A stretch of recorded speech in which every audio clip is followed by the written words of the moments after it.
مسلمان بشری تقاضوں کی وجہ سے کئی دفعہ بہت ساری غلطیاں کر بیٹھتا ہے، بہت سارے گناہ ہم سے ہو جاتے ہیں، پھر اللہ فضل فرماتا ہے اور دلوں میں احساس پیدا ہوتا ہے، اور اللہ تعالیٰ بندہ مومن کو توبہ کی توفیق عطا کرتا ہے۔ اب یہ کہ توبہ کسی شخص نے کی، اللہ کے حضور وہ رجوع آیا، اس نے ارادہ کیا کہ اب وہ اپنے مالک کا فرما بردار بن کر وقت گزارے گا، نافرمانیوں سے اللہ تبارک و تعالیٰ کی بارگاہ کی جتنی بھی اس سے نافرمانی ہوئی ہے اس سے وہ سچے دل سے تائب ہوگا، تو اس کے لیے وہ کیا کرے؟ توبہ کے بعد کیا شرائط ہیں اور کیا ضروریات ہیں جس کے بعد وہ سمجھے کہ اب میں اس رستے کا مسافر بن گیا ہوں جو رستہ اللہ کی رضا کا رستہ ہے، حضور علیہ الصلوۃ والسلام کی اتباع اور پیروی کا رستہ ہے، وہ رستہ ہے جو جہنم سے بچا کے جنت کی طرف لے کر کے جائے گا۔ تو قرآن مجید نے سورہ نساء کے اندر توبہ کرنے والوں کی بابت ارشاد فرمایا کہ توبہ کرنے کے بعد والی زندگی کیسی ہو، توبہ کی شرائط کیا ہے، توبہ کن بنیادوں پر ہے۔ کیا خالی توبہ توبہ پکار لینے سے، شب برات کی رات رو لینے سے، شب قدر کی رات آنسو بہا لینے سے اور اللہ کی بارگاہ میں 2 نفل ادا کر لینے سے توبہ مکمل ہو گئی؟ تو قرآن مجید نے یہاں توبہ کا ذکر فرمایا، اگرچہ پیچھے جو آیات ہیں اس میں تذکرہ منافقین کا ہو رہا ہے کہ منافق جہنم کے سب سے نچلے طبقے میں ہوں گے، لیکن فرمایا اگر وہ توبہ کر لیں تو توبہ کے بعد کیا کریں؟ فرمایا اِلَّا الَّذِينَ تَابُوا، مگر وہ لوگ جو توبہ کر لیں، وَأَصْلَحُوا، اور پھر سنور جائیں، پھر اپنے آپ کو درست کریں، پھر اپنی تربیت کریں، پھر اپنی اصلاح کریں۔ اور کیسے کریں؟ وَاعْتَصَمُوا بِاللَّهِ، اللہ کی رسی کو مضبوطی سے تھام لیں، اللہ کے ساتھ جڑ جائیں، رب رسول سے رشتہ مضبوط کر لیں۔ اور اس مضبوطی کا رنگ کیا ہوگا؟ فرمایا وَأَخْلَصُوا دِينَهُمْ لِلَّهِ، اپنا دین خالص اللہ کے لیے کر لیں، اس میں لوگوں کو دکھانے کا، اس میں دنیا داروں کو راضی کرنے کا، اس میں تصنع کا، بناوٹ کا کوئی شائبہ نہ۔ وَأَخْلَصُوا، خالص کر لیں اپنا دین، کس کے لیے؟ للہ، اللہ کے لیے اپنا دین خالص کر لیں۔ یہ شرائط بتائی جا رہی ہیں، توبہ کے بعد کی زندگی بتائی جا رہی ہے۔ ایک توبہ کریں، پھر اپنی اصلاح کریں، اپنی تربیت کریں، اپنے اندر سے کمزوریاں دور کریں۔ وَاعْتَصَمُوا بِاللَّهِ، اللہ کی رسی کو مضبوطی سے تھام لیں۔ اور پھر ارشاد فرمایا کہ وَأَخْلَصُوا دِينَهُمْ لِلَّهِ، اپنا دین خالص کریں اللہ کے لیے۔ جو بھی کام کریں، تھوڑا کریں، زیادہ کریں، کم کریں، کثیر کریں، محض رضا الہی کے لیے کریں، اس میں یہ دنیا داری کا شائبہ نہ ہو۔ میں کیسے آپ کو عرض کروں کہ بہت سارے دینی کام بھی لوگ دنیا داری کے لیے کرتے ہیں، بہت ساری محفلیں، مجالس بھی اپنا نام اونچا کرنے کے لیے ہوتے ہیں، بہت سارے کاموں سے مقصود یہ ہوتا ہے کہ چلو اس طرح نہیں تو اس طرح ہی میرا قد اونچا ہو جائے گا۔ وَأَخْلَصُوا دِينَهُمْ لِلَّهِ، خالص ہو جاؤ، خالص ہو جاؤ۔ نبی کریم صلی اللہ تعالی علیہ وسلم نے فرمایا تو مخلص ہو جا، تیرا تھوڑا عمل ہی تجھے کفایت کر جائے گا، تھوڑا عمل ہی زیادہ ہو جائے گا، اللہ تعالیٰ فضل کر دے گا، پر شرط یہ ہے کہ تو مخلص ہو، خالص ہو جا۔ فرمایا جب یہ چیزیں تیرے اندر پیدا ہو جائیں گی فَأُولَٰئِکَ مَعَ الْمُؤْمِنِينَ، تو پھر اللہ تعالیٰ انہیں مومنوں کے ساتھ شامل فرما لے۔ میں کہہ چکا ہوں بات تو پیچھے منافقین کی ہو رہی ہے، لیکن یہاں صوفیاء نے باریک نقطہ بیان کیا۔ فرمایا جب تو توبہ کرے گا، جب تو اپنی اصلاح کرے گا، جب تو اللہ کی رسی مضبوطی سے تھام لے گا، جب تو اپنا دین اللہ کے لیے خالص کر لے گا، پھر اللہ تجھے اپنے کامل بندوں میں شامل فرما لے، پھر تو کاملین میں آ جائے گا۔ مومن جو کامل ہوتے ہیں ان کی صفوں میں اللہ تجھے کھڑا کرے گا۔ وَسَوْفَ يُؤْتِ اللَّهُ الْمُؤْمِنِينَ أَجْرًا عَظِيمًا، اور فرمایا ان قریب اللہ مومنوں کو بڑا ہی اجر عطا فرمانے والا ہے. یہ جن بندوں میں تمہیں شامل کیا جائے گا ان قریب تم دیکھو گے اللہ انہیں بڑا اجر عطا کرنے والا ہے. اور جو اگلی آیت ہے نا، دل میں ہو دھڑکن، دل مردہ نہ ہو، ضمیر زندہ ہو. تو یہ جو اگلی آیت ہے نا قرآن مجید کی سورہ نساء کی اور 5ویں پارے کی آخری آیت، یہ عجیب اللہ کے انداز کریمانہ کا پتہ دیتی ہے. یہ بڑے انوکھے انداز میں بندہ مومن سے خطاب کرتی ہے. یہ بڑے انوکھے انداز سے کافر کو منافق کو بھی سمجھاتی ہے. یہ کس طرح کھول کر ایک نیا رنگ قرآن مجید اپنے پڑھنے سننے سمجھنے والوں کے دلوں میں پیدا کرتا ہے. اللہ کریم نے ارشاد فرمایا ما یفعل اللہ بعذابکم، فرمایا اللہ تمہیں عذاب دے کے کیا کرے گا. اللہ تمہیں عذاب دے کے اوہو قربان جائیں. مالک چاہتا نہیں کہ اللہ تمہیں عذاب دے کے کیا کرے گا. ان شکرتم و آمنتم، اگر تم شکر ادا کرو اور ایمان لے آؤ، اگر تم شکر گزار بندے بن جاؤ، مومن بندے بن جاؤ، تو اللہ تمہیں عذاب دے کے کیا کرے گا. رب تمہیں عذاب دینا چاہتا نہیں ہے، وہ کرم کرنا چاہتا ہے، وہ عطائیں کرنا چاہتا ہے. دو ہی مطالبے ہیں، ایک یہ کہ اس کے شکر گزار بنو، اور ایک یہ کہ مومن کامل بنو. کامل ایمان ہو اور مزاج شکر والا ہو تو رب کہتا ہے وہ اللہ تمہیں عذاب دے کے کیا کرے گا. اس کی رضا نہیں ہے کہ تم چھلانگے لگاتے ہو، عذاب کی طرف بڑھتے ہو. پوچھ لے ویسے دائیں بائیں کسی سے، پوچھ لے ویسے اپنے آپ سے کہ دل شاکر ہے، اللہ کی رضا پہ راضی ہے. جہاں مالک نے رکھا ہوا ہے وہاں لوگ خوش ہیں.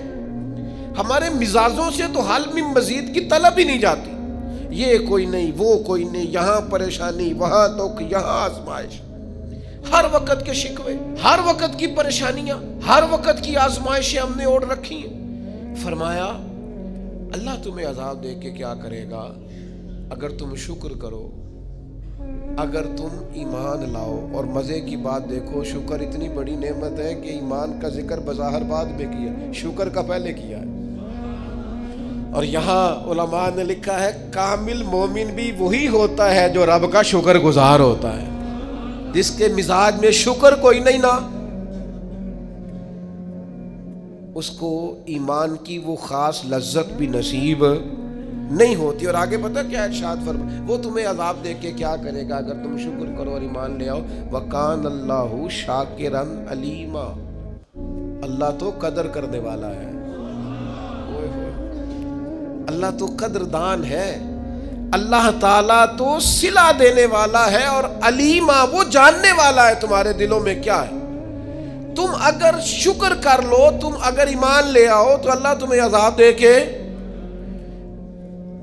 ہمارا پتہ مزاج کیا ہے، ہماری طبیعت سے ناشکری نہیں جاتی.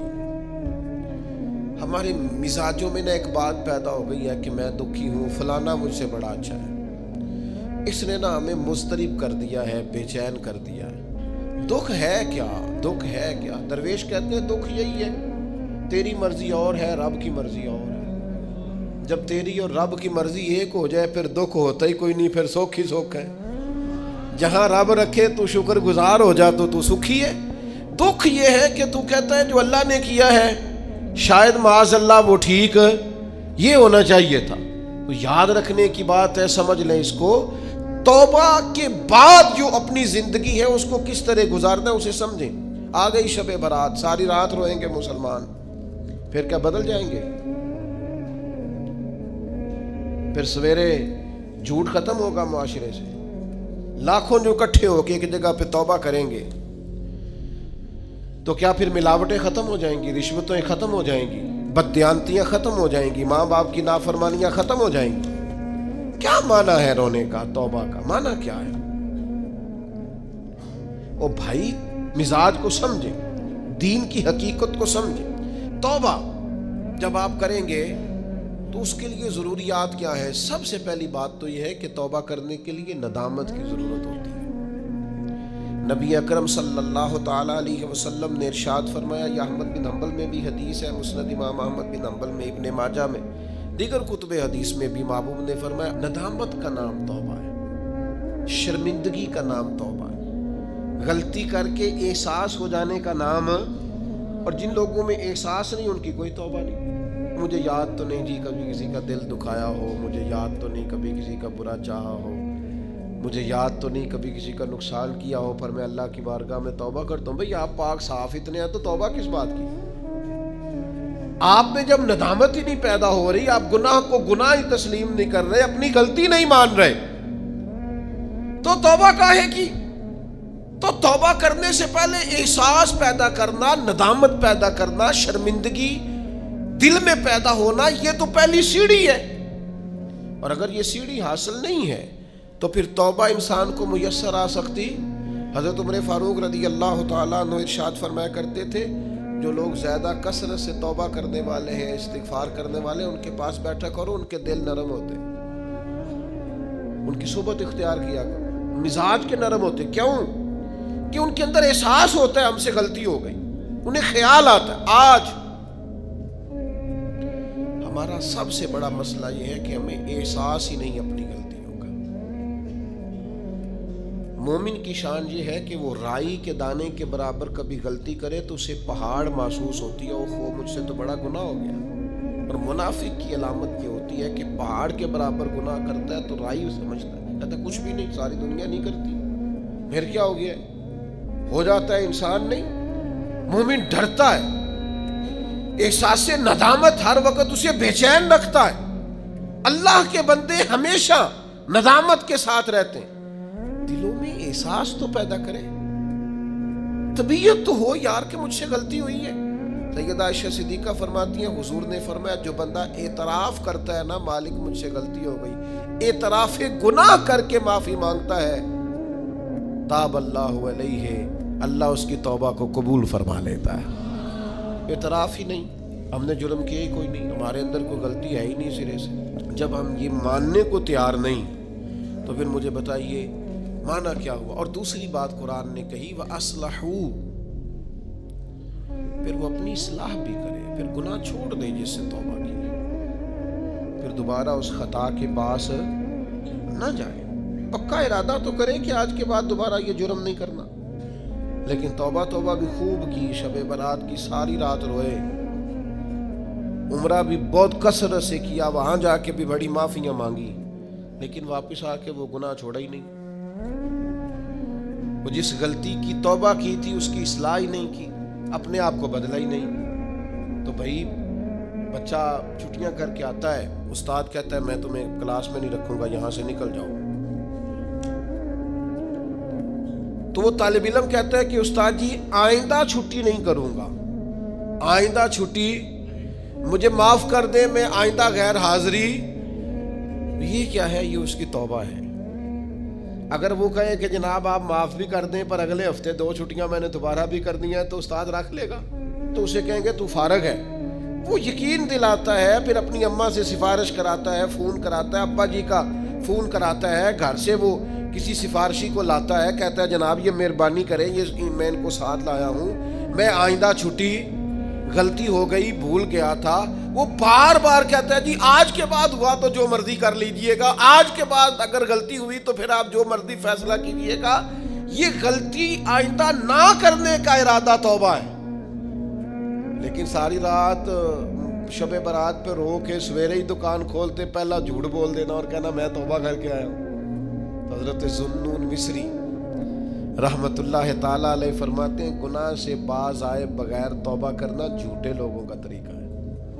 یہ رب سے بھی جھوٹ بول کے آیا رات، اس کا پورا ارادہ نہیں تھا توبہ کا، اس لیے کہ گناہ چھوڑنے کا ارادہ ہی نہیں، باز آنے کا پروگرام ہی نہیں، اس کا استغفار، اس کی توبہ، یہ جملے تھے، یہ لفظ تھے، یہ زبان کی ادائیگی، قلب اور روح کے ساتھ اس نے توبہ نہیں کی۔ میرے بھائیوں وقت ہمیں میسر آ رہا ہے، ارادہ کریں نا خطائیں چھوڑنے کا۔ اب کتنی دیر تک بہت سارے حالات بدل گئے، عمریں بڑھ گئیں، بات آگے نکل گئی۔ امام غزالی فرماتے ہیں جس کی عمر 40 سال ہو گئی، اور ابھی بھی وہ گناہ سے باز نہیں آیا، اس کا مطلب یہ ہے کہ وہ اپنے لیے جہنم کا فیصلہ کر چکا ہے معاذ اللہ۔ اس نے ارادہ کر لیا ہے کہ جانا ہی گویا دوزخ میں، اللہ کی نافرمانی پر کمر بستہ ہو گیا۔ تو دوسری شرط یہ ہے کہ ارادہ کیا جائے کہ میں آج کے بعد یہ والا عمل نہیں کروں گا۔ اور میں نے چھوٹے بچوں کو جو ابھی 15-18 سال کی عمر میں ہوتے ہیں، میں نے انہیں دیکھا ہے کہ وہ اساتذہ کو اور والدین کو کیسے مناتے ہیں، وہ اپنے بڑوں کو کیسے مناتے ہیں، وہ کیسے یقین دلاتے ہیں، کہتے ہیں آج کے بعد دوبارہ آپ مجھے یہ غلطی کرتے تو محسوس ہوتا ہے۔ پھر ان پر بڑے سخت ترین اساتذہ کو بھی رحم آتا ہے، کہتے ہیں یار کہہ تو رہا ہے آخر بچہ ہے، چلو بھول گیا تھا رکھ لو، خیال آ جاتا ہے۔ تو جب تک یہ کیفیت پیدا نہیں ہوتی اتنی دیر تک شب برات کی شام ہاتھ اٹھانے کا مقصد سمجھ میں نہیں آتا، دعا مانگنے کا مقصد سمجھ میں آپ نے پختہ ارادہ ہی نہیں کیا۔ ابھی تیسری بات توبہ کے مسئلے میں ہمارے علماء نے یہ لکھی ہے کہ گناہ جس طرح لوگ ڈٹ کے کرتے ہیں اور ڈھٹائی سے کرتے ہیں، تو توبہ والے معاملے میں بندے کو ذرا ڈٹنا چاہیے، کچھ دن اسے پریکٹس تو کرنی چاہیے، جدوجہد تو کرنی چاہیے، کوشش تو کرنی چاہیے۔ اللہ کہتا ہے تو ہمت کر، رب تیری مدد فرمائے۔ ان الذین قالوا ربنا اللہ ثم استقاموا تتنزل علیہم الملائکہ، جو کہے گا اللہ میرا رب ہے پھر ڈٹ جائے گا، اس کی مدد کے لیے اللہ فرشتے بھی نازل فرما دے گا۔ استقامت کا تھوڑا مزاج ہو، تھوڑی طبیعت ہو کہ ہم نے استقامت اختیار کرنی ہے، ڈٹنا ہے تھوڑا توبہ کے بعد، تھوڑا ارادہ کرنا ہے کہ یار نہیں اب میں نے اس طرف نہیں جانا، اب میرا ارادہ بدل گیا، اب میں نے یہ کام۔ ایک صحابی تھے تو وہ فرماتے ہیں کہ میں توبہ کرنے سے پہلے ایک خاتون کے ہاں آیا جایا کرتا تھا، پھر اللہ نے مجھے توفیق دی، میں توبہ کر گیا اور کلمہ پڑھ گیا، اور جب میں حضور کی بارگاہ سے ہو کے واپس آ رہا تھا تو وہ رستے میں مجھے آوازیں دے رہی تھی، لیکن جب میں نظریں جھکا کے اس کے پاس سے گزر گیا تو مجھے کہنے لگی تم وہی نہیں ہو؟ تو میں نے کہا نہیں، اب تو میں توبہ کر کے آیا ہوں، اب تو میں اللہ کا بندہ بن کے آیا۔ حضرت حبیب اجمی رحمت اللہ تعالیٰ نے، اللہ نے مجھے توفیق دی، میں ان کے مزار پہ بھی حاضر ہوا، بغداد معلیٰ میں ان کا مزار ہے، اور میں ان کے نا قبر کی پیروں کی جانب کھڑے ہو کے نا تو ان کے کچھ اقوال ان کو سنا رہا تھا، سنا رہا تھا۔ حضرت حبیب اجمی رحمت اللہ علیہ سود کا کام کرتے تھے، دعا کرے اللہ ہم سب کو محفوظ کرے، آمین تو کہیں اللہ ہم سب کو۔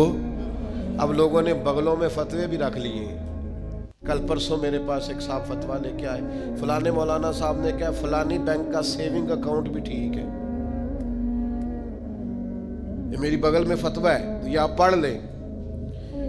میں کیا تو مینو کو پوچھنا ہے، تو تیرے کو فتویٰ جو ہے ایک بندے کو فتویٰ مل گیا ہے اور اس نے پکڑا ہوا ہے بغل میں ہے، میرے پاس کیوں آیا ہے؟ کہنے لگا جی آپ کیا کہہ رہے ہیں؟ میں کیا تو تاں آئے ہیں، تو مطمئن نہیں مولوی دی گل پہ، اگر تو مطمئن ہوتا تو تصدیق کرنے، تو یہ جو مطمئن نہیں ہے نا اس کا مطلب ہے کہ بات کے اندر شک ہے، اس گالے چ رولا ہے۔ تو میں کیا رولے والی گل چنگی، تو میں کیا فتویٰ دوبارہ لپیٹ کے جیب چ پا، تو در سیونگ اکاؤنٹ ٹھیک ہوندا ہے؟ کہندا جی سمجھ نہیں آئی تاں تے آیا۔ میں کہا بس ٹھیک ہے، تینوں پھر سمجھ آ گئی ہے، جیڑی سمجھ نہیں نہ آئی ہے تو مطلب ہے سمجھ آ گئی، یہ سمجھ لے آپ چھوڑیں۔ میں کسی کا نام نہیں لیتا، کوئی بات نہیں کرتا، میں آپ کو بخاری کی حدیث سناتا ہوں، نبی پاک علیہ السلام نے فرمایا ایک حلال ہے وہ بھی واضح، ایک حرام ہے وہ بھی واضح ہے، ایک میں شک ہے کہ پتہ نہیں حلال ہے کہ پتہ نہیں حرام ہے۔ میرے کریم محبوب نے فرمایا تم نے شک والی چیز سے بھی بچنا ہے، شک سے بھی تم نے بچنا ہے، اس لیے کہ مسلمان طیب اور طاہر کا قائل ہوتا ہے، وہ پاکیزہ مزاج ہوتا ہے، پاکیزگی کا قائل ہوتا ہے۔ بھائیو یہ بچیں، یہ رزق حرام اتنا نقصان کرتا ہے کہ انسان کا اللہ سے رشتہ کمزور کر دیتا ہے۔ لقمہ حرام سے پوری پرہیز، پوری زہر کی طرح اس سے پرہیز کریں، تیزاب کی طرح اس سے بچیں، تب جا کے انسان کی روحانی زندگی کچھ آگے بڑھنی شروع ہوتی ہے۔ توبہ سچی اخلاص والی، سنورنے والی اور استقامت والی کہ میں نے پھر دوبارہ یہ عمل نہیں کرنا۔